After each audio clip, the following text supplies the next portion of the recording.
Yeah, it says it's live now. Thank you, Anna. And good afternoon, everyone, and welcome to the virtual meeting of the Education Advisory Board. I'm Councillor Susie Horton, and I will be chairing the meeting today. Members of the public are invited to view this meeting, and if anyone is watching, then welcome too. Those present are requested to keep their microphones on mute and to only turn them on when they are called to speak. This will limit the amount of background noise. Members are requested to keep their cameras turned on at all times. Officers and presenters are requested to turn their cameras on only when they're presenting their reports or answering questions. Members and those who wish to speak should use the chat to write their name, followed by RTS, which is the system we've been using in this meeting. Please do not use the chat for anything else. It says here, please use the chat on the right side of the screen, not the chat icon on the left. I don't know whether I've got one on the left, but anyway, use the one on the right of the screen. And each time you speak, please say who you are, so it's clear who's speaking, and I will do my best to keep an eye on the chat. If there are technical difficulties, we'll endeavour to resolve these and where necessary have a brief adjournment, but the meeting can proceed where it's correct. Before I ask who's present, I'd like to introduce Sally Hodges, who is the Interim Director of Children, Families and Education. I think she's been here 3 weeks so far. So welcome, Sally. Thank you very much, Councillor. Good afternoon, everybody. Nice to be here. Thank you. So please can I ask everyone taking part today to confirm they're present? What I think I'll do is I'll do a roll call and then you can just say that you're present. So rather than everyone going through introducing themselves. So, and I'll go from my list first. So first on my list is Councillor Ryan Brent. Councillor Terry Norton. Yes, present, Susie. Thank you. Welcome. Councillor Jeanette Smith. Present, and welcome to Sally on board. Thanks, Jeanette. Councillor Judith Smythe. And then welcome to Sally. We know she's here because she's just spoken. Mike Stoneman. Yep, present. Hello. Hi, Mike. Debbie Anderson, Head of School Improvement. Yes, present. Good afternoon. So Mike, I didn't say your title, Deputy Director of Children, Families and Education. Better get that in there. Thanks, Susie. Sarah Christopher, who's the Portsmouth Education Partnership and School Inclusion Manager. Hi, yes, I'm here. Welcome, Sarah. Alison Critchley, Head of Sufficiency and Resources. Can I just give her apologies? I've agreed to cover her item today. She's tied up in something else, though. Yeah, I'm covering for her in terms of that second paper. Okay, thanks, Mike. And Anna Martin. Present. And Democratic Services. Yes, Democratic Services. And I've just seen that Robert Sanders has joined us too, so welcome. Thank you. Yeah, apologies for my slightly late arrival. No worries. And also, Susie, could we welcome Francis, the independent chair? Yeah. Hi, Francis. We did welcome. You were here last time, weren't you, Francis? Did you come last time? Yes. I think you were. I did come last time. Okay. Well, welcome again. Thanks very much for coming to this as well. Okay. Have I missed anyone out? I don't think so. Just scanning. Okay, welcome all. So we'll go on to the agenda. So the first item of the agenda is apologies for absence. So we've obviously received apologies via Mike for Alison Critchley. Anyone? I haven't received any apologies. Anna, have you received any apologies? I'm not aware of any others, no. Does anyone else here know if anyone's not coming? Okay. Okay, we'll push on then. So the second item, which is always lovely and lengthy with us lot, is the declarations of interest. So I'll kick off with my usual one, which is that I'm Vice Chair of Governors at Craneswater Junior School. I'm going to go to Councillor Jeanette Smith next. I have two now. My normal one, which is I work for Hampshire branch Unison full-time. And my second one is I am a governor of City of Portsmouth College, the newly formed college with Highbury and Portsmouth College. Oh, that's great news. I'm very proud to be one. Yes. Councillor Norton? Thank you. I am employed at Mayfield School, albeit through an external agency. Thank you. Anyone else got any declarations of interest? Mike, have you got them? Yeah, I'm a governor at City of Portsmouth College, like Jeanette. So yeah, that's me. I think that's the only other one I can think of at the moment. Yeah. Anyone else? Debbie, did you put your hand up? Yes. Yeah. As last time, I sometimes work for Ofsted as an Ofsted inspector. Okay. Anyone else? Last chance. Okay, that's great. So that's item 2 done. I think you got Francis putting a hand up. Oh, sorry, Francis. I didn't see It's that. okay. I'm director of 2 education charities, so Quorum Life Education and Future Frontiers. Thank you, Francis. Aren't we all very busy outside of this meeting? That's great. Okay, so now I'll move on to item 3, which is the minutes of the previous meeting held on the 14th of July, 2021. I think most of us were at that meeting. I've read the minutes. There aren't any direct actions that don't apply to stuff that's coming up today. So I'm happy to say that sign them off as an accurate record. Can someone second? Yeah, I can see Jeanette nodding. Yeah, I can second. Yeah. No. Okay, so that's good. So they're all approved. Thank you very much. And we'll go on to item 4, which is support and challenge for the local authority maintained schools. And is Debbie going to present this? Yes, I will do for I thought you. so. It says on my notes that Mike is, but I'm assuming while you're here that you will present Not it. me, no, Debbie. Yes, no, that's fine. So this report builds on previous reports that we've had that I've delivered about our LA maintained schools. Previously, we talked about how they were prioritised, and that still stands, taking into consideration previous Ofsted inspection judgments. We can look at standards, but obviously they're 2 years out of date, but sort of trends and history in those, changes in school leadership and our ongoing intelligence of how we work with those schools. So as I say, this builds on the reports that you have had previously, and I've been particularly mindful that last time that you said you'd like some more data, some more sort of forensic analysis. So I have included those in the appendices when we get to those. So obviously a key focus of our work is about support and challenge for our schools. And quite rightly, we start with our 2 schools that had less than good judgments for overall effectiveness by Ofsted. So I've outlined those. Since the 1st of April 2021, Corpus Christi Catholic Primary School has become an academy and joined the Edith Stein Catholic Academy Trust, so therefore they cease to be LA maintained. But what I have built into the report is the work that I did particularly with them prior to that conversion, and then from there is a sort of ongoing relationship, but obviously it's different because they are no longer LA maintained. But at the point of conversion, they were certainly moving in the right direction, and that was recognised in the Ofsted inspection monitoring visit in January. And it also talked about how the LA had supported the school and the improvements that they were making. Our other LA maintained school that has that judgment that is less than good is Milton Park Primary School.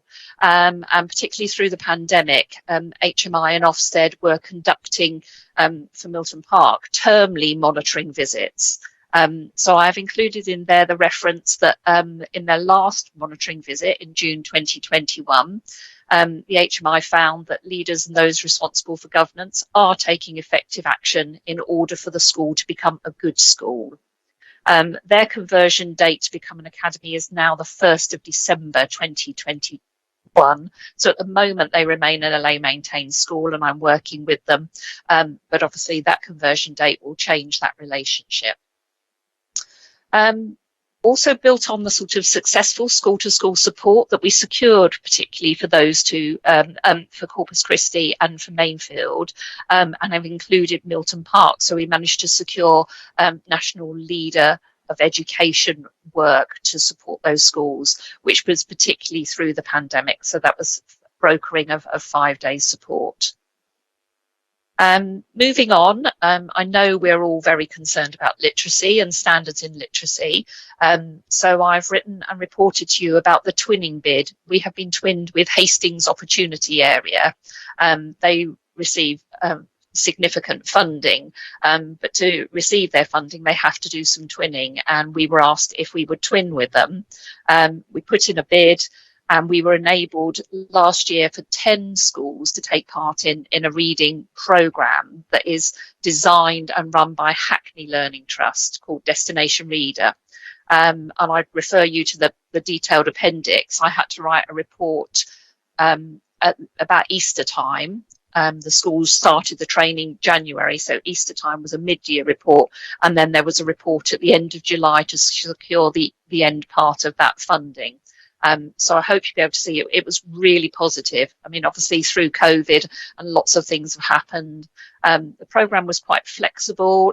Schools could choose if they rolled it out to one class, a year group, and then later on to the rest of the school.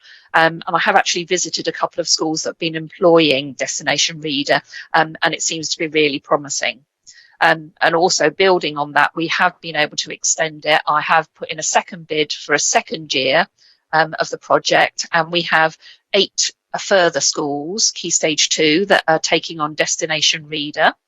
2 schools with their Year 7s are trialling a new Destination Reader Plus programme, which actually Hackney have actually devising with our Portsmouth schools. So that's completely new to build on that reading in Portsmouth.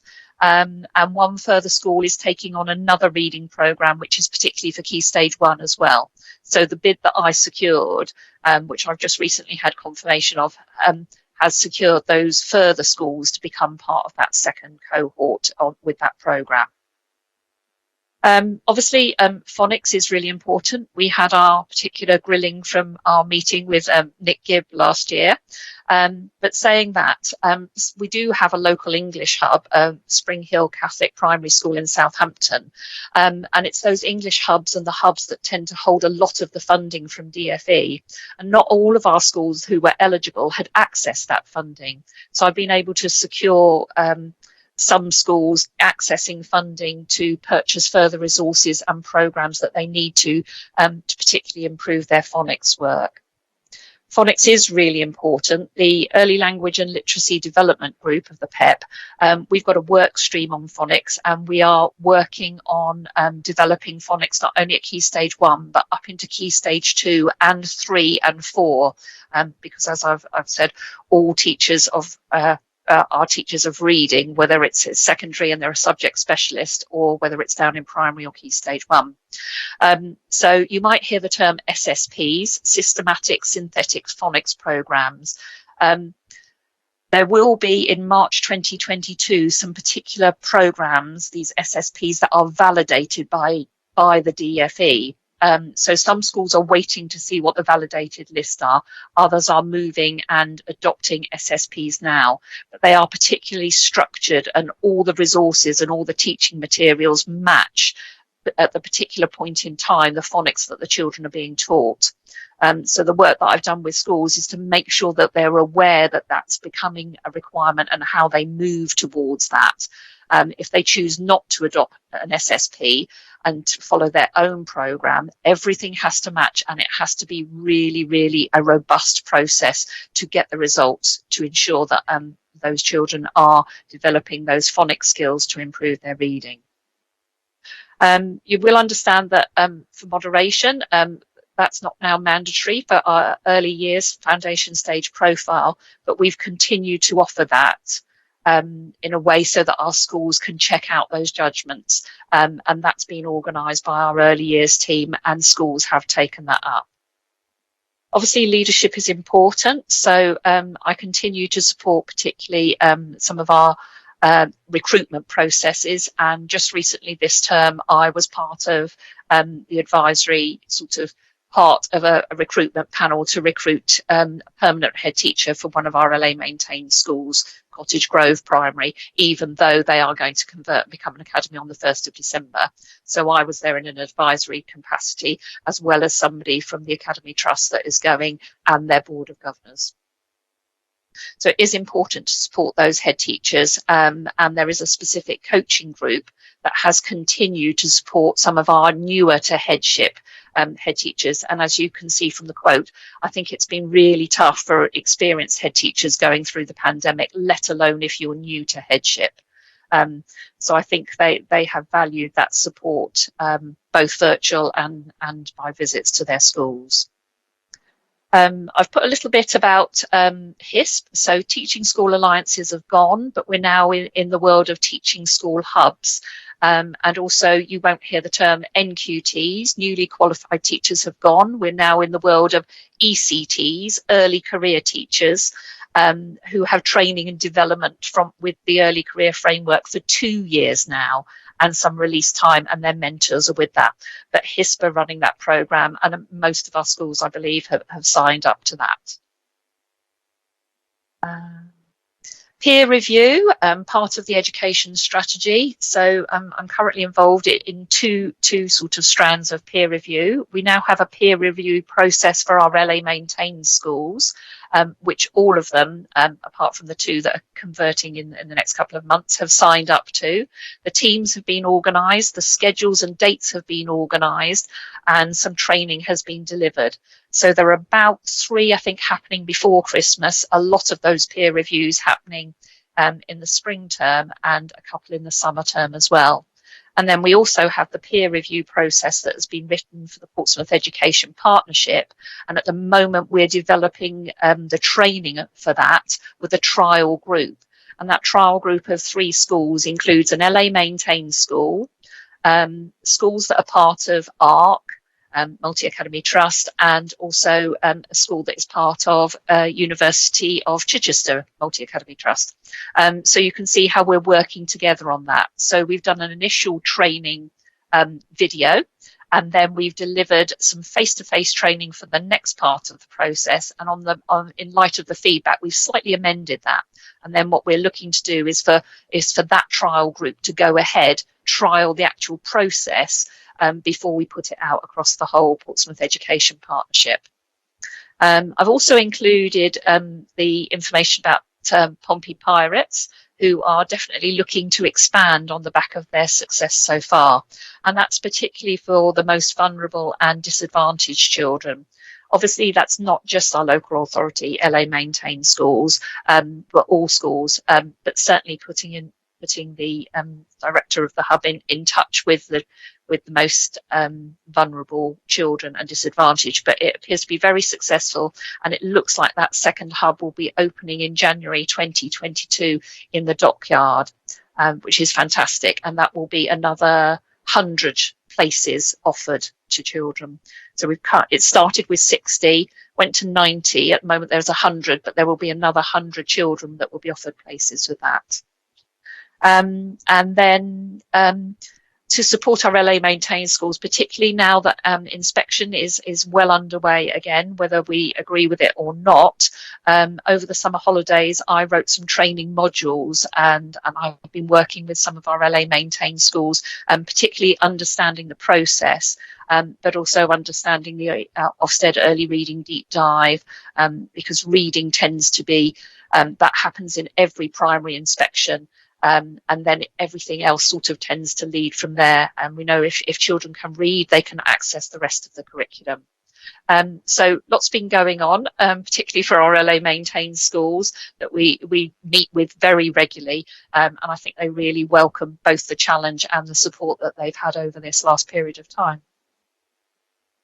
So that's it. Thank you so much, Debbie.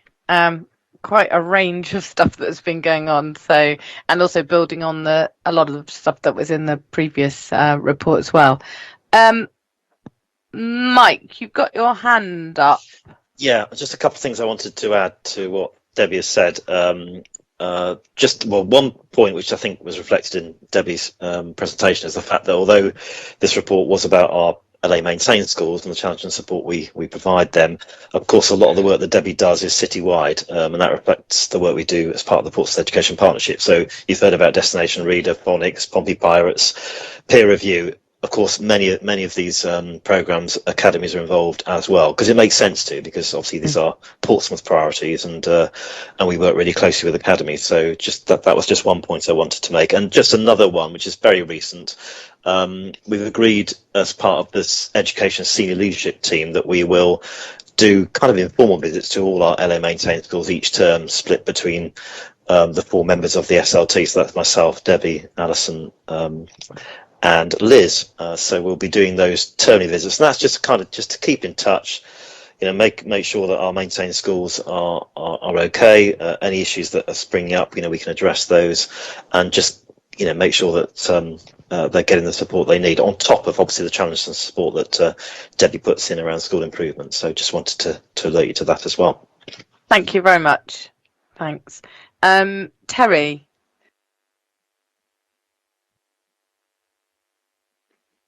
Thank you. 3 questions from me, if that's okay. The first is around Corpus Christi, and do we have any early indication that the academy chain that are taking over have some good strategies that will work well with Portsmouth students? I know that often academy chains come in, they have what they think is a teaching model or a model for success, and it doesn't quite work with Portsmouth schools. What early signs do we have that they're going to have some effective things in place for a quick turnaround at Corpus Christi? Okay, well, the trust that Corpus Christi are with, there is only one other school in that trust. It's a local, just over the hill, Catholic secondary school. So it's an outstanding school, and part of the reason going was to add that bit of primary practice to the secondary practice. So we don't have a lot of intelligence around that now. But it was partly that they were on the right track, and it was really having an outstanding leadership part to support them in that sense. But certainly the NLE work that we put in there as well was from another Catholic primary outstanding head teacher of an outstanding school.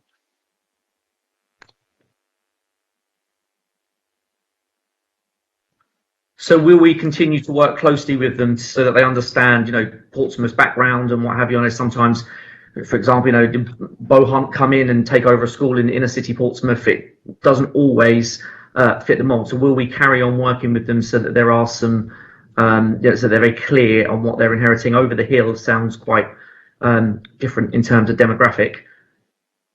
It could be slightly different.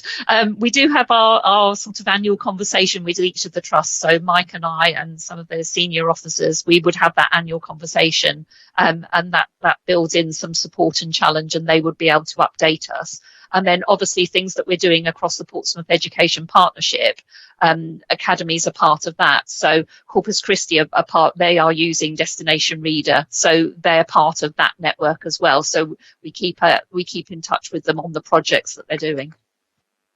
Great, thank you. The next is one that carries over from the previous meeting. Actually, it's around CAMS and the waiting lists that are there. It does mention in the previous minutes about the waiting times there and the problems with filling staff vacancies. Do we have an update on that? Are we in a better position now? That's not really my department. I don't know if Sarah Christopher could probably answer that one more. I was going to go to Sarah. Sarah, do you want to, as Terry's asked it now, do you mind coming in on that?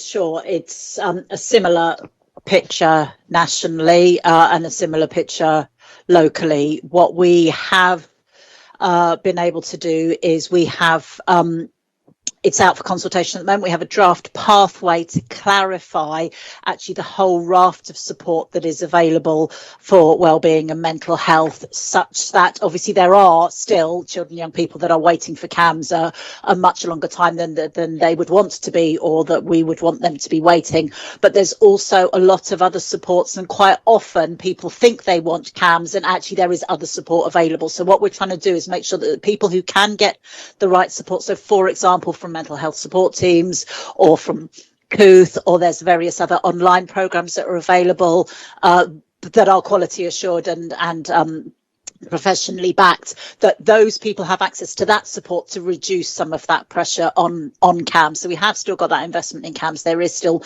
some challenge in recruiting, but it is being addressed as a priority, but it's not where we would want it to be yet, no. Thank you, and forgive me, Debbie. I've got my reports mixed up there. Last one, I'm sure it will be for you. It's about assemblies and things like that. Do we have any? Are schools back to face-to-face assemblies? Can we guarantee that students are getting that, the valuable training they need in assemblies and that kind of information? Or I think that's very much up to the school, and obviously, particularly in the last half term, everybody initially sort of went back to it. Particularly some schools were more year groups rather than getting, but it depended on levels of cases and infections. So I think they would be doing assemblies, whether sometimes they're partly children in the room and some accessing it virtually as well. So I think it really depends on the sort of health situation of the schools at the moment. But I know schools value that for all sorts of different reasons. I know that many schools have mentioned, the inconsistencies around the internet. For instance, the internet goes down, that assembly doesn't get delivered. Where do you find time to deliver that later on? I just don't want a situation where handfuls of children are getting, that valuable information, training, and others aren't, because of the unreliability of technology and things. But thank you. It sounds like it's not a big issue. Thank you, Terry. I'm going to go to Jeanette next. Can I just remind people to put RTS in the chat, because I'm going to lose control over the order. I think it went Jeanette, Mike, and Robert. But just moving forward, if people could do that. Thank you. Jeanette. My question was on the report, and it's about the forgive me, because the report's on the other screen, so that's why I'm looking away. It's about the key performance indicators and the outcomes, and I don't want to sound negative, but I've been around these sort of meetings a long time, and I'm a little bit worried that you're unable to report because there's no statutory Key Stage 2 SATs. So how are we going to measure in-house, and what does success look like? Apart from the obvious that a child can read, what is how do we progress this, that we actually implement these provisions, which sound really good, fantastic ones, but what's the success criteria, and what happens if it's not working? Well, it's the same for every school in every local authority at the moment. It's not unique to Portsmouth that we don't have those national standardised testing arrangements.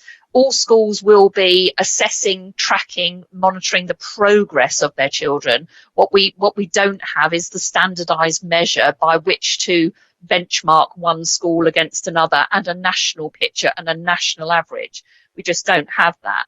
So what we have to be concentrating on at the moment is the best quality teaching, learning, tracking, catch-up programs that we can. So programs like Destination Reader, which isn't a scheme, it's about good quality pedagogy. The teaching of reading is a really good program to particularly be using at this time. Getting our phonics right in this robust way and using something like an SSP is what we can do at the moment. And time will go quickly, and it won't be long before we do have those tests, and those measures will be at the end of this academic year.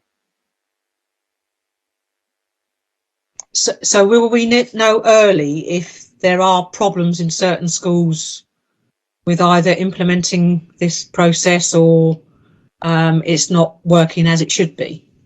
Will that be highlighted early? Well, I think schools won't have anything to compare it against, because they're not, unless they're part of something where they're looking at, if there's something. There's an organisation called Pixel, which puts schools in a family group of other schools if they buy into that. If they do that and put their data into it of where they are and tracking their children, they would have a benchmark against other schools. If they don't, then it's about tracking those individually, and we won't know until those tests come out, because because we're not required to, and actually we're told that we can't use anything prior for accountability at the moment. That's helpful. Okay, thank you. Yeah, thank you very much. Can I be cheeky and jump in because it follows what Jeanette was saying? We'll be doing our moderation exercises, Debbie. Yes. So we will get to a point where we will be looking at internal to Portsmouth, looking at comparative, outcomes. And Sarah Hilditch, our lead assessment and moderation, she's already done training for teachers who are new to year 2, new to year 6. She's done the testing for, and is appointing moderators already. So that whole programme will be happening, yes, to make sure the judgments are accurate and secure of where they are. What we can't do is benchmark it across each other before we get to that point. Yeah. That's what I thought. Thank you for letting me jump in. Mike, I think you're next. Yeah, sorry, and I'll use RTS next time. Apologies. It was actually just going back to Councillor Norton's point about Corpus Christi and the Academy Trust that Corpus Christi have joined. Just to reinforce what Debbie has said, we'll have the annual meeting with all our MATs, including what's called the Edith Stein Trust, which Oakland's Academy is the lead school for. So we'll have that this term.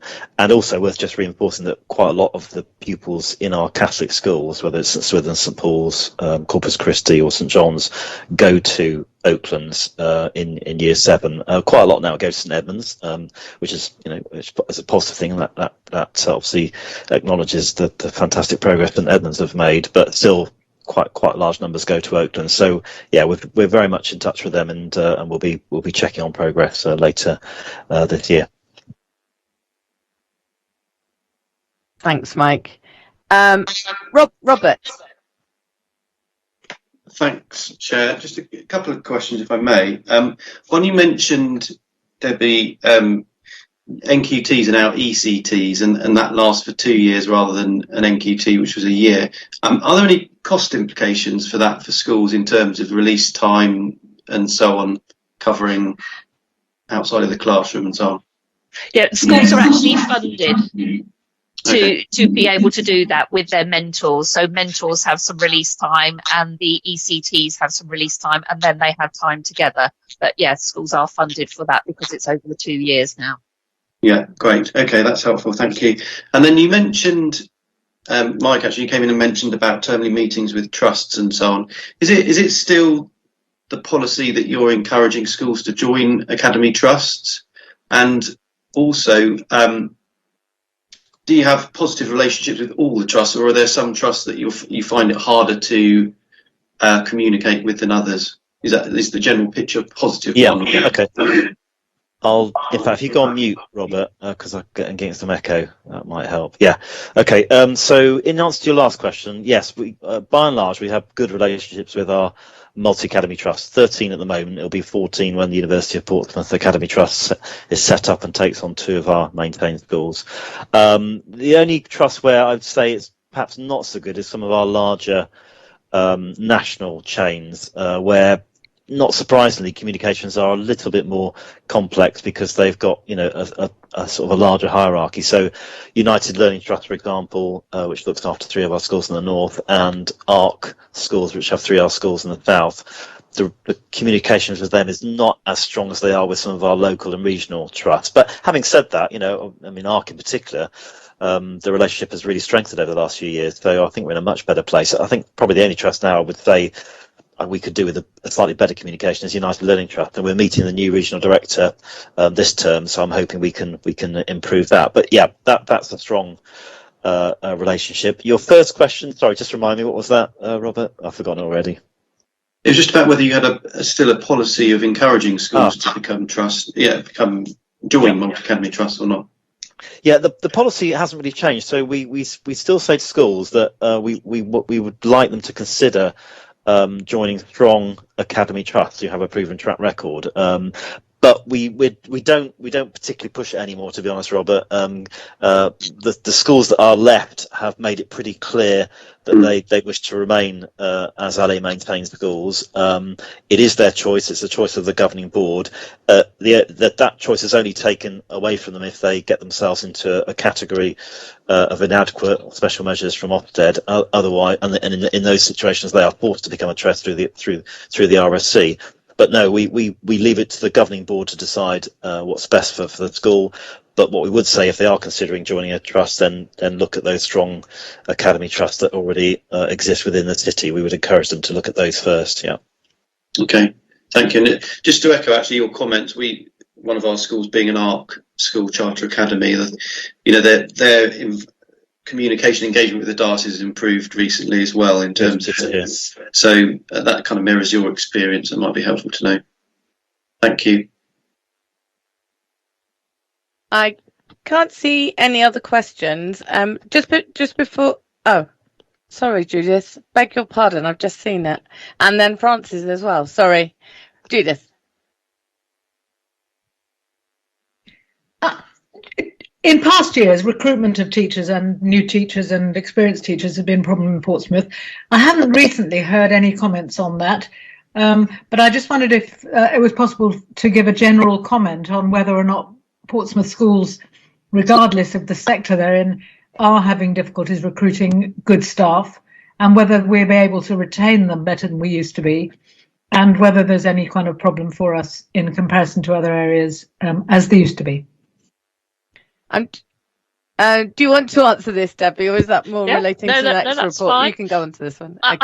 I think the Teach Portsmouth campaign website and everything that's done, and giving that a really high profile, has been really, really good for encouraging people into the profession, for encouraging sometimes TAs, teaching assistants who want to progress their careers.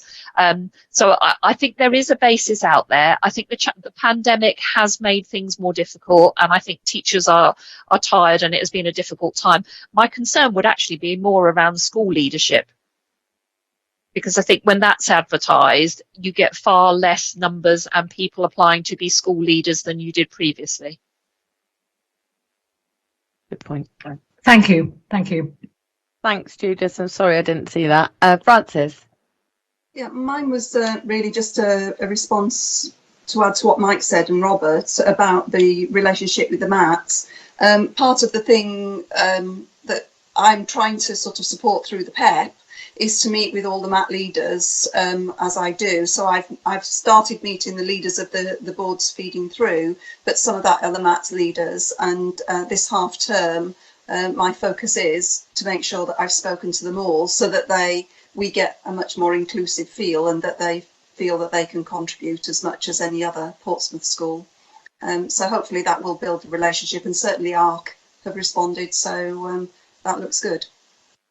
Thank you, Francis. Mike? Yeah, just wanted to come back in on the recruitment retention issue. So I agree with what obviously Debbie said, and I completely agree about leadership and some of the issues we've had there. Just to say that, the Teach Portsmouth campaign continues, so we're still focusing on teacher recruitment retention. Absolutely, we're not going to take our foot off that pedal.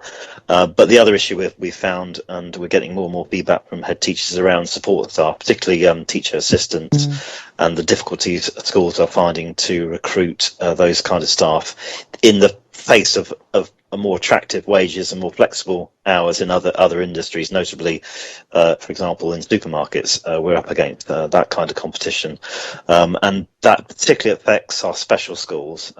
So we've had some difficult conversations with Mary Rose Academy recently, who are really struggling for those staff. So yeah, that's that, and because of that, we're doing some additional work around Teach Portsmouth to address that particular sector as well. So work in hand there. Thank you, Mike. That's great. Range of issues there.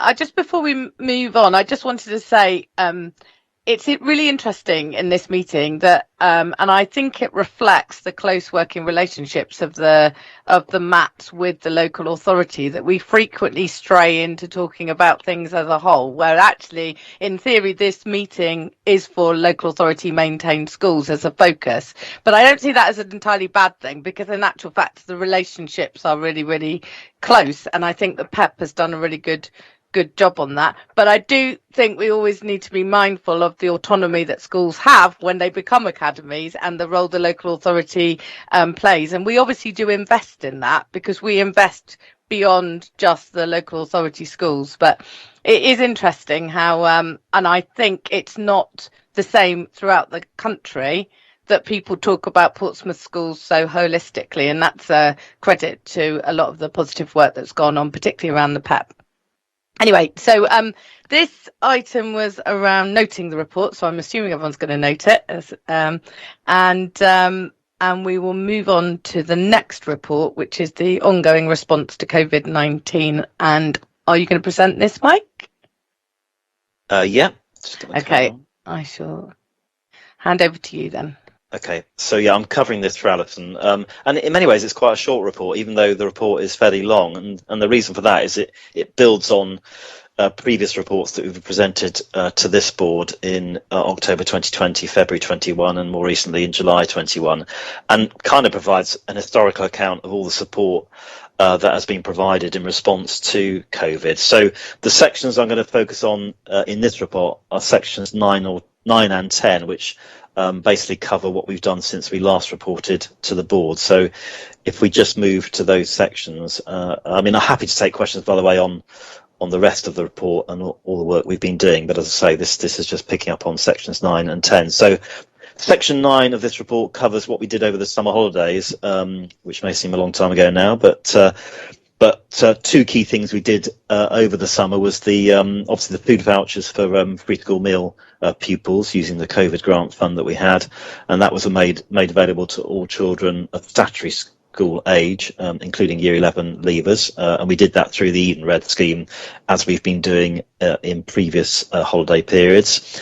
The other substantial programme, though, that we offered over the summer holiday period was the what was known as the HAF Fun Pompey programme, which provide a range of activities and provisions for children and families over the summer, and we've got a breakdown there of the sort of activities that were provided and the numbers involved. So over 3,000 children took part in those activities. There is some duplication, so some children would have attended more than one provider, so there is some overlap. So I can't give you an actual exact figure of the number of children, but certainly there were 3,123 children taking part in the activities that we provided. And we should have provided it perhaps, there's a really good link now available to a video on YouTube which shows some of those activities that took place. So, really good feedback. And we are preparing for a similar type of programme over the winter holiday period. So that was done over the summer. In the autumn term, obviously, we've come back to a very different set of circumstances with the removal of those restrictions in terms of how schools should operate from the beginning of the academic year. And the main changes, I'm sure you're aware, was removing the necessity of keeping groups of pupils in separate bubbles. There was also changes in terms of the requirement for close contact with people with confirmed cases of coronavirus to self-isolate. That was removed, so children and young people could stay in the school. And then also we removed the duty on schools to routinely do the contact tracing. So a lot was removed, and schools were encouraged to effectively move back to a kind of new normal. Having said that, and we've set this out in the report, we saw over the course of this term infection rates climb very steeply, particularly in primary age and secondary age children.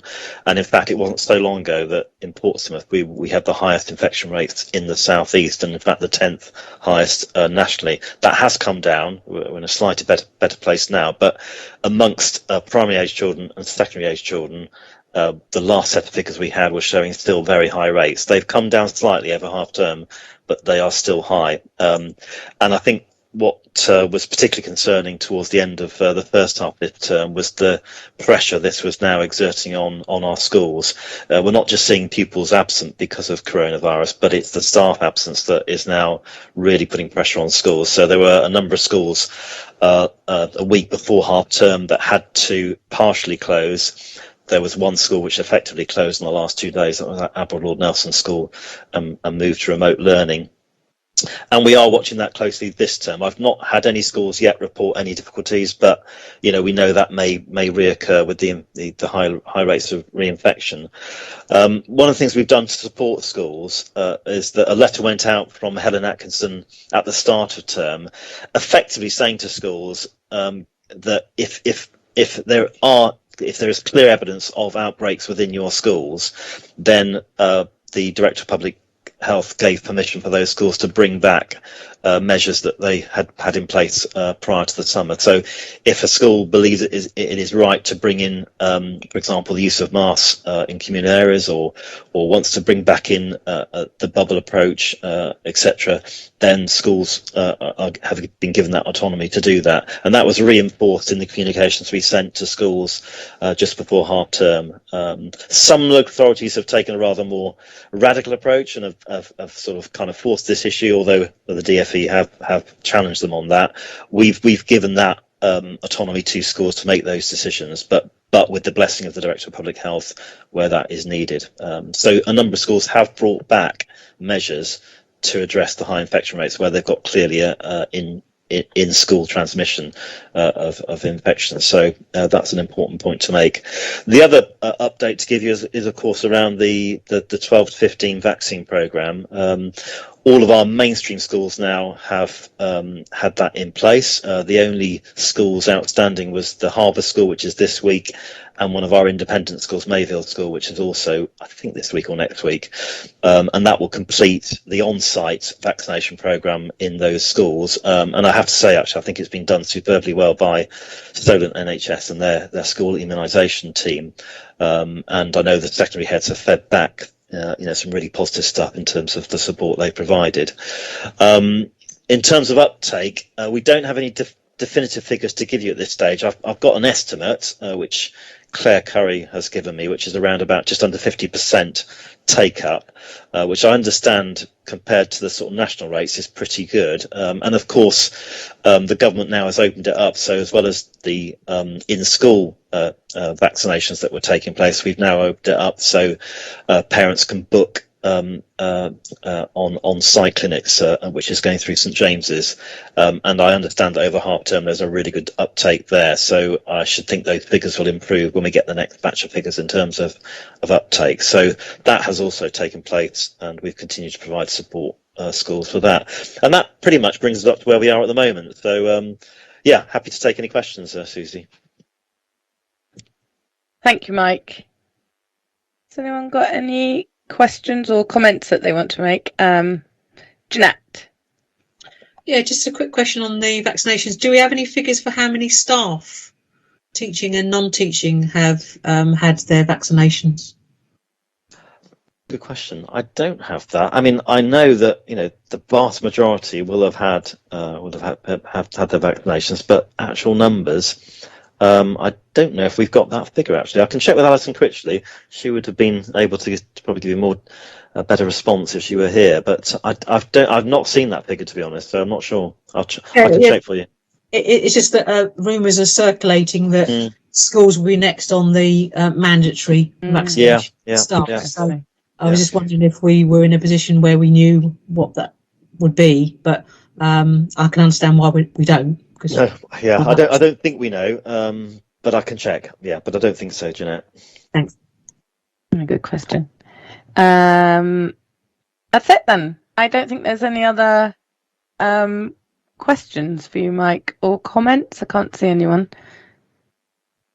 Well, thanks for the report. This is going to become a historical document. It's very interesting how we've added to this report, because often you get reports separately, don't you? And it's a really interesting way of doing it, because when you look back, I was looking back at the earlier bits, and it was it seems in many ways like yesterday, and in many ways years ago. Yeah, and I think we might do 1 or 2 more reports like this, and then wrap it up. I think we'll wrap it up at that point. Yeah. But yeah, it has been quite an interesting historical. I think Judith's got a hand up. Yes, I can see. I can see now. Yeah, Judith. Thank you, Chair. I'm interested to know whether or not there's any element of blending of remote and in-school education, and whether lessons have been learned from the experience of educating quite a lot of children off-site, and indeed, more importantly and more practically, whether children who have to go to leave school because of having COVID and have to be off for 10 days or whatever it is, and children who may be sent home because a close friendship group has got it, or a class, are they getting home education?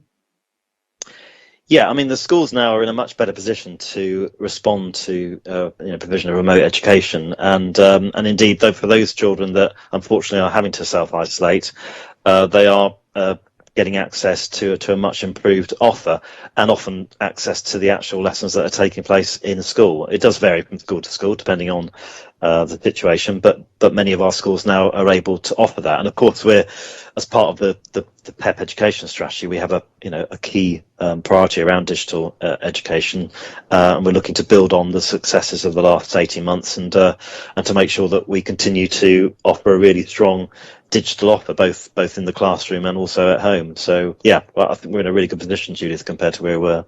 Just a supplementary to that, what's happened to all the machines that we gave out, and how are they? There's still evidence that they're using them, and are they using them still in the class, and can they use them at home?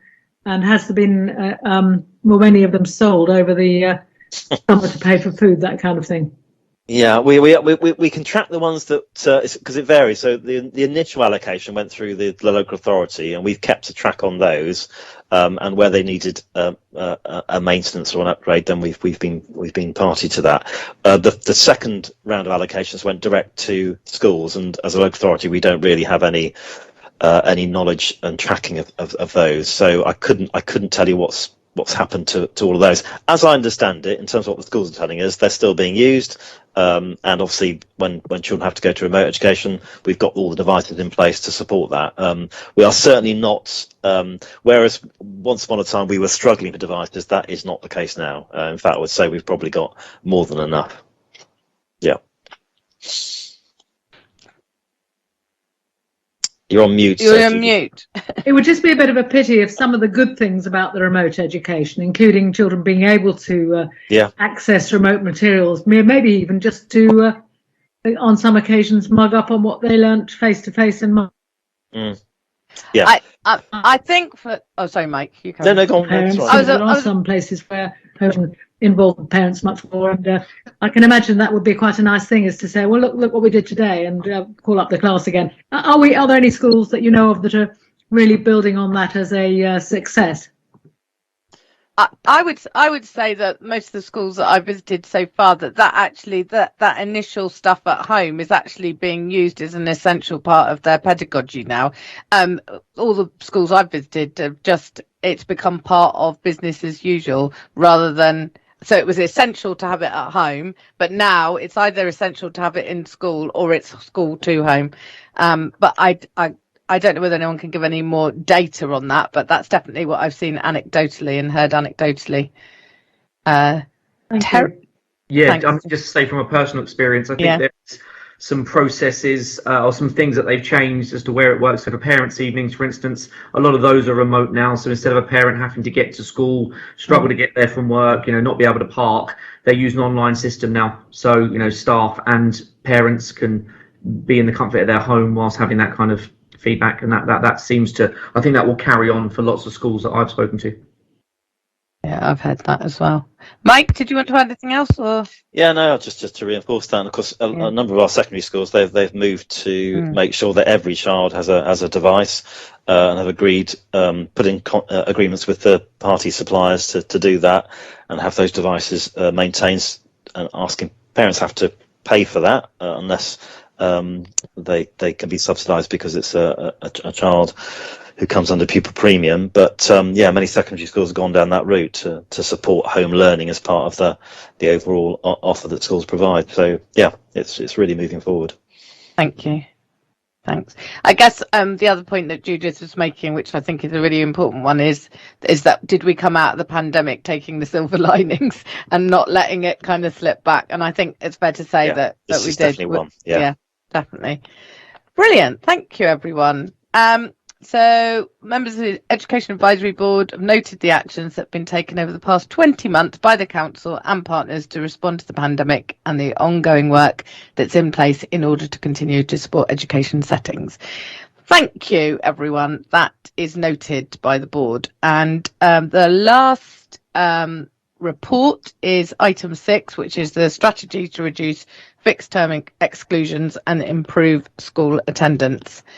And Mike, are you presenting this as well? I'll present this and just go through briefly through the report. I won't go through the strategy in detail, otherwise we're going to be here forever. So I'll just do a brief summary and then happy to take questions.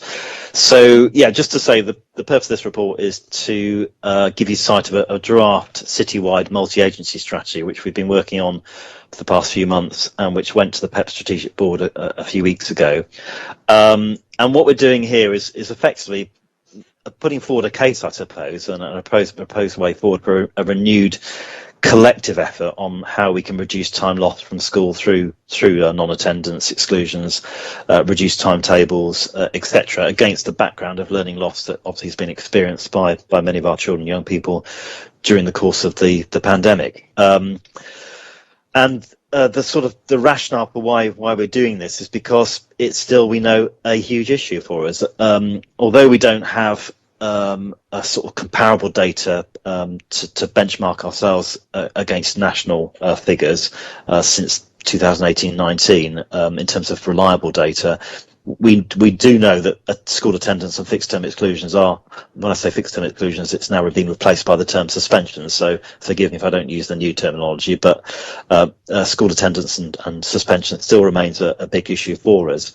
And in the strategy, we've set out some of the data from 2018-19. We have also included data from 1920, which does actually show a significant improvement, and that does give some comparisons for national averages in terms of exclusions. We can't give any data around attendance. That isn't available, but exclusions we do have some data, and as I say, that does show improvements. But the caveat there is, treat that with extreme caution because of what happened over the pandemic, and I think the proof of the pudding will be in terms of what happens this year. But based on reliable data where we can make those comparisons, then we remain really concerned. So what this strategy does, it pulls together a lot of the work we've been doing over the last few years and also the work we've done during the course of the pandemic. We're not going to throw away a lot of that work. There's some good work in there. Some of that work has had traction, and it's important that we continue with that and build on that.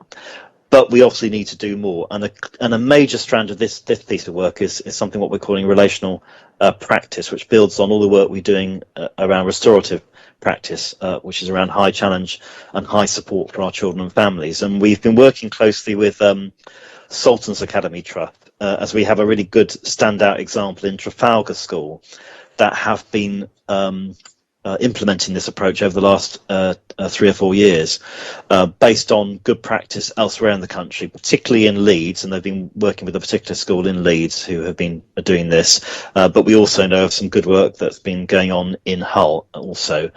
And what they've been able to do is a sort of clear measurable impact of that is to reduce exclusions, and they have hardly any exclusions now at Trafalgar because of the approach they've taken with regard to relational practice.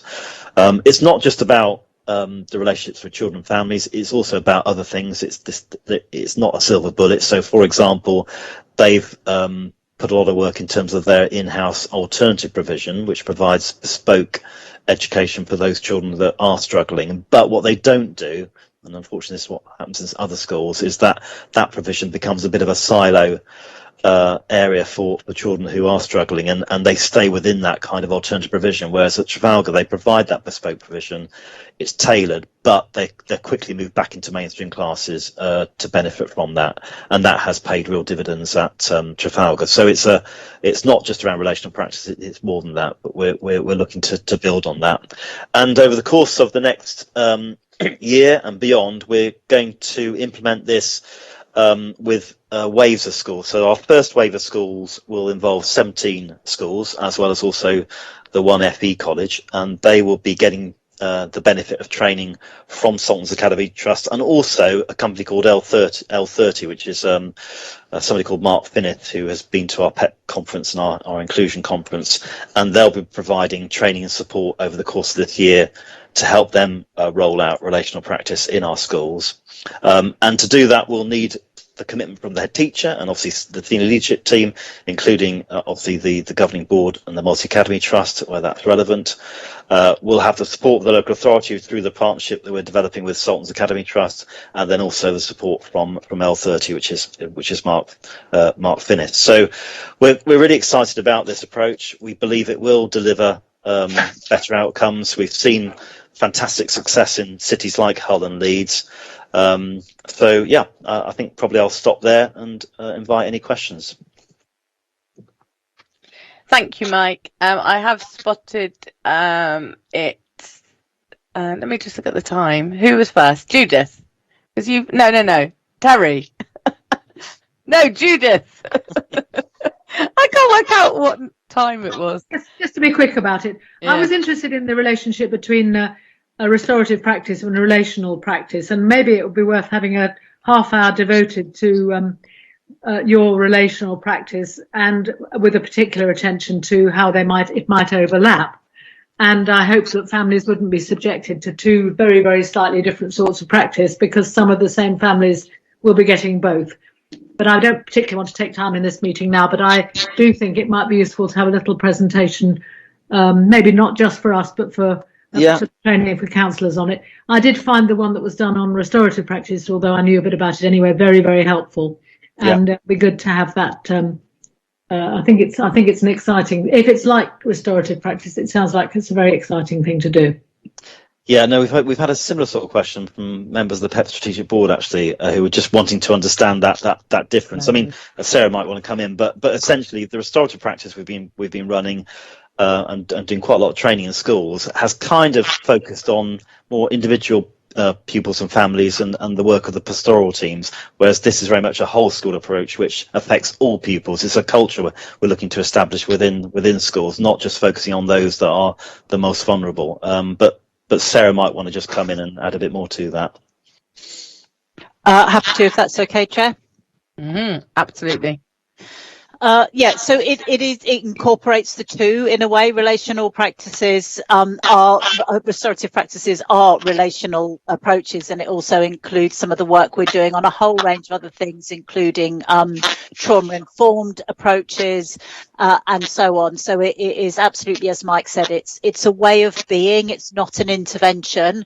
So where some people might have, following some kind of breakdown in relationship, a restorative justice, a restorative meeting, actually relational approaches is the whole the way of being, the way you teach your classroom management, your leadership style, in that whole high challenge, high support, which goes alongside restorative approaches. But Mike's point about it should be really good to have a presentation, a short session that explains a little bit about what that is about to yourselves and to the strategic board. But it's not an intervention. It's certainly not something that we do to families. Families hopefully wouldn't notice, but what they might do is that they might actually feel that they've been listened to, that they've been heard, that they're part of a solution, and that it's kind of quite a solution focused way. It's not a soft option, it's the high challenge, high support, but within building the foundations of a strong relationship, so that when you do need to challenge, you've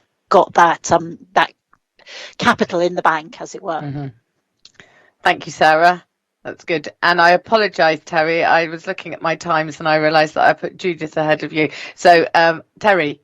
No, that's absolutely fine. I guess my question is on restorative as well, and just are we funding it properly. So, you know, and can we get some guarantees that restorative isn't going to lead to, you know, preventing schools from being able to permanently exclude those who really, you know, cannot remain within that setting. I think for some children, you know, schools or a certain school just isn't for them. I would hate to think that schools are, you know, restoratives being pushed onto schools as a measure of, you know, keep it in house when actually they've exhausted all options. So are we funding the restorative program properly? And does it go hand in hand with those who really do need to move on, certain individuals? Okay, well, in terms of the funding, so we've got some funding in place already and some short-term funding which is supporting this. We are going to be taking a paper to Schools Forum at some point in the next few months to ask for some additional support from the DSG Carrier Board, which, you know, could be contentious, but I think we can make a strong case for why we need to support this. So there will be some additional funding we'll be seeking to really roll this out citywide. In terms of schools and the ability to use exclusions. So on permanent exclusions, it's worth just noting that we are we have a very low rate of permanent exclusions in Portsmouth, and the last time we were able to make those comparisons, we are one of the lowest in the country, and that's as a result of the protocols we established a number of years ago, where we were the highest in the country on permanent exclusions. We're now in the bottom 10%, top 10%, you know what I mean. We're doing exceptionally well, and that's because of those protocols we put in place. For fixed term exclusions, we're still relatively high, particularly in secondary. Obviously, you know, there is I'm not saying there isn't a case for a fixed term exclusion, and certainly for some of those pupils where they get, you know, one exclusion, it can work. You know, but where we're seeing multiple exclusions, what we are seeing is it's for the children, they absolutely are not working. The outcomes are really poor. Might help the teacher in terms of how they're managing the class, but in terms of the outcomes for those pupils, they are really poor, and that's the issue we have, you know. And we've seen how this relational practice approach has been developed in other schools where they've brought exclusions down. Teachers still feel supported, and they've been given the tools to be able to deliver this, and that's what we want to see come down. We're not forcing it on schools. We're not saying you can't do X, Y, and Z, but we are saying here is an approach which we think will help you bring down exclusions and support your teachers. So that's great news, I think, about the exclusions, but that's not because we're making it more difficult for schools to exclude. No, it's at the end of the day, it's a choice for schools. You know, we can't force, but we will be strongly challenging schools where we've got high rates of fixed term exclusions, and it doesn't matter whether you're in academy or LA maintained schools. You know, there'll be a lot of challenge where we see those kind of figures increase or spike. Yeah. I'm getting the feeling that Sarah wanted to jump in on this particular issue. Is that right? Is that okay, Jeanette? Yeah, it's just to add something to that, if that's okay. In terms of the question about are we forcing this on people, one of the things about restorative and relational approaches is you can't force people to work in that way. They have to buy into it. You have to. It is a culture and an ethos. And one of the reasons why quite a lot of exclusions happen is because teachers feel that is the only way that they can be supported, that they kind of feel I can't have this child in my classroom because of the impact it has on them and their sense of ownership of an authority in the classroom. And actually relational approaches done well changes that whole way, so that the teacher absolutely feels and is genuinely supported in a different way. And it's about getting an outcome for the child and building that relationship, so that when they come back, you're not dreading them coming back into the classroom, that actually you're pleased to see them and they're there to learn. But it's a culture and an ethos that can't be forced. So if schools for whatever reason don't buy into it, then we can't force them to do that, but we will try and convince them of the merits of this and the evidence behind it. Thank you, Sarah. Jeanette. Oh, Terry, did you want to come back on that? No, Jeanette? Yeah, thank you. Just to comment on that sort of discussion, I've always felt exclusions, fixed or not, should be the last resort, not the first. And there's been great inroads in that, because we were many years ago doing it first rather than sort of thinking. So any implementing of any processes that help schools will be good. My question was on chronic absence. and it's a question really. If somebody's off for disability or health reasons, are they included in those figures? Because I'm also having an eye on long COVID. Yeah, they are included in those figures. Yeah, they are. So anybody with chronic absence, and when we refer to chronic absence, we're kind of referring to children with 50% below absence. They ought to have. Well, first there should be a plan of some kind in place, at the very minimum, an early help assessment, or what we're going to be calling a family support plan going forward, and there should be a lead professional as well. Although we know from our figures that many of those children don't have lead professionals in place. So that would all be in place. But yes, in terms of those figures, it will include some of those children that you've just mentioned, Jeanette. Jeanette, just so you know, because you know that this is something that that I've been really strongly watching, particularly on the long COVID stuff. I just had a conversation this morning with Mike and Sally and everything, and I said we have to manage this in. Sometimes the systems are there, and it's how we manage things within the systems. And actually, I want any family who have a child who's got long COVID to feel that they're understood and cared for. We need to manage. We need to put our inclusion principles in practice, even if the mechanism by which we're alerted to their absence is a bit of a blunt tool. So, but if we don't have lead professionals for that, that's going to be difficult. And hearing that we don't, some children do not have, or families do not have a lead professional, is difficult because of the shortage of lead professionals, but also how we're going to plug that gap, basically. Okay. Without hijacking this entire meeting, and I'm happy to have a conversation offline, the long COVID working group, we've made some real progress with the CCG and looking at health, the people who make the decisions about whether someone's got long COVID or not, and the places that people go to try and find out if they can get support for that. We've made inroads with. It's not perfect yet, but my interest is particularly with children with long COVID. But there's a really good working group on that. I'm really happy to chat with you about it. If you want to know. And I'm on the working group, but I haven't been to a couple of meetings. So I'll look Last back one was really good. and have that conversation with you, Susie. Thank you. Fantastic. Terry.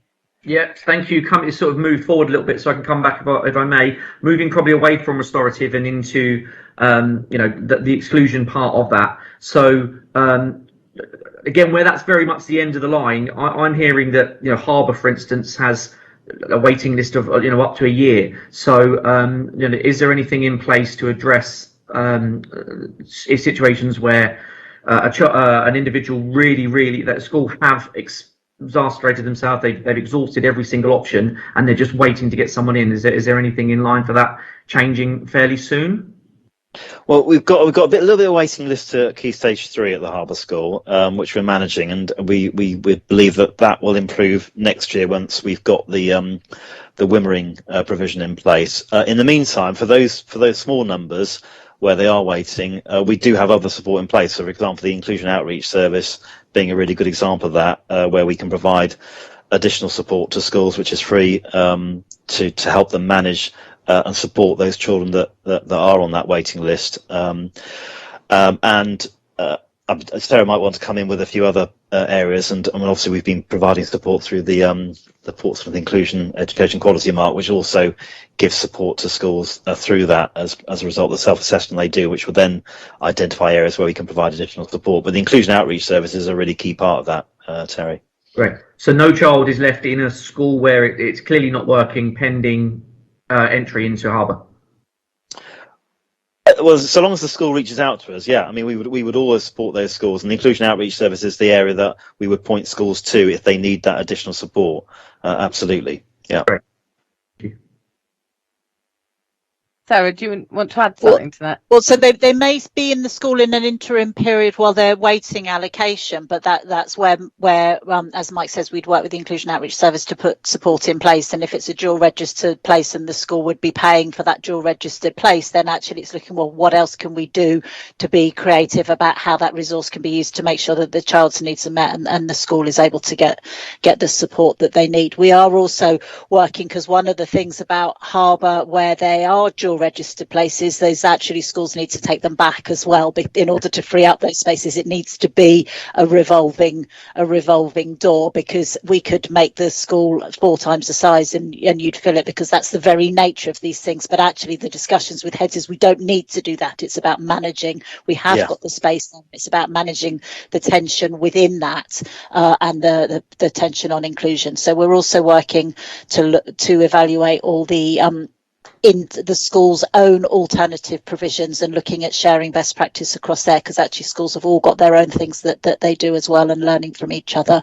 on that. So we are looking with the Harbour about their reviews and their review processes, so that when a child may be ready to return to mainstream and therefore free up a place for someone else, then obviously that's a great way forward, and great for those children to be able to get back into mainstream as a success. Yeah, and I think the work they do at Harbour is often seeing it firsthand. It is brilliant, and they do really equip children for mainstream and going back to mainstream. So it was just more a case of that waiting list or that year that I'd heard of, but it seems like it's in hand. Just very quickly as well, can somebody explain that? Is it the Fairer Schools Placement Programme? Is that right? Am I right in thinking? It's called the Fair Access Protocol. Yeah.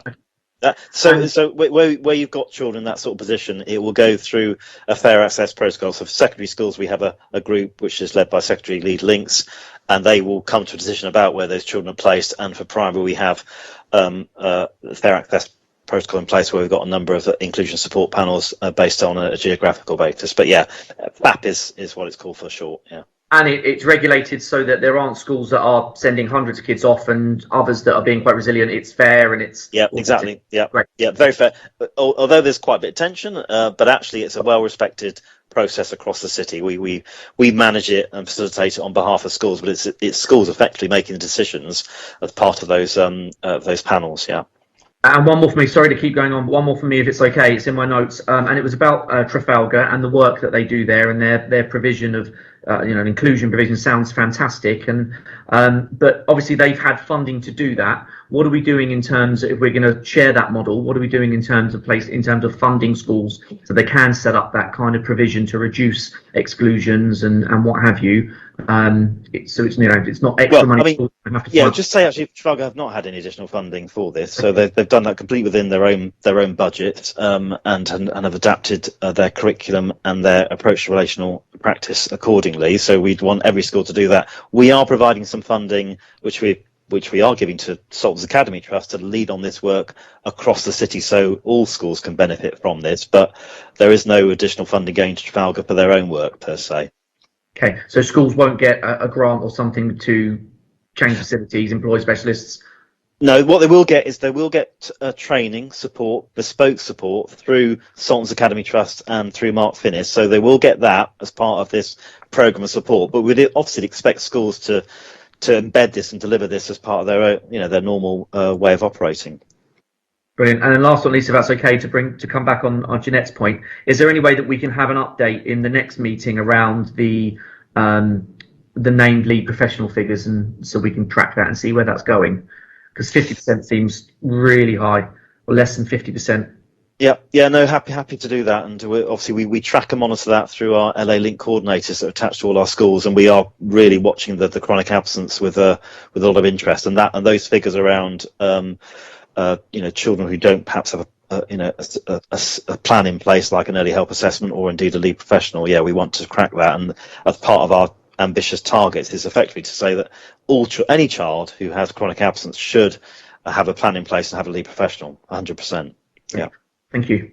Thank you. I think we've got to the end of everyone's questions and comments, and it was a really interesting report and a really interesting discussion. I know that I get to speak about this a lot with people, so I try and keep quiet and let other people ask the questions and everything. But I do want to make a couple of comments just to pull it together. For me, I think this is a really exciting opportunity because it actually pulls together some of the strands that have been there around inclusion and also the restorative work that's been going on. And the way I see it is the whole relational philosophy is really important, because what we want is kids to be in school, and when they're in school and they want to be in school, then they learn. And so we often get challenged, don't we, on this thing about standards, but actually children are only going to learn if they're in school and they want to be in school. And I have to confess that I have been that teacher. I mean, Terry and I have both got the teaching experience, and a couple of other people in this room have, where, you know, someone's not coming in and you've got to be honest with yourself and you breathe a sigh of relief. And I suppose it's about unpicking that. It's not that you don't want that child in there, you don't want that behaviour in there. And actually, what can we do with our inclusive philosophy and our practice to support the school and the family and ultimately the child, and so that the behaviours aren't there. And I genuinely think, when I look at the stuff that's happened at Trafalgar, is that when a school buys into this, we've already seen case studies where this can be really transformational.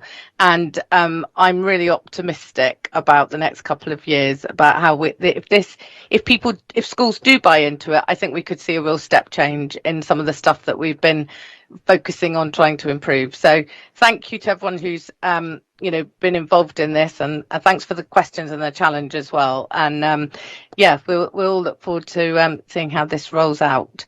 So I think I can safely say that the members recommend this strategy, citywide multi-agency strategy to improve school attendance and reduce exclusions.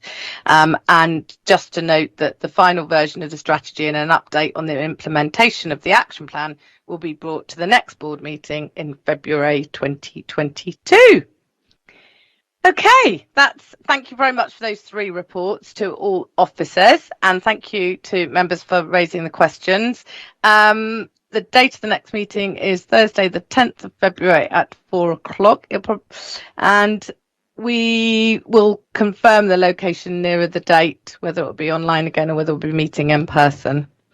Are there any final comments or questions? Yeah, just one from me, Susie, which is it has been a really difficult time, and we said this at the last meeting, but to thank every member of staff in schools, including governors and non-teaching staff, and all the officers within the local authority, because I think they've worked so tirelessly over the months, and it shows. And you know, the standard of the reports and everything else has been really good. So just a personal thanks from me. Thanks so much, Jeanette. Exactly the same. So perhaps you could make it from us all, because I was definitely about to say exactly the same. I think.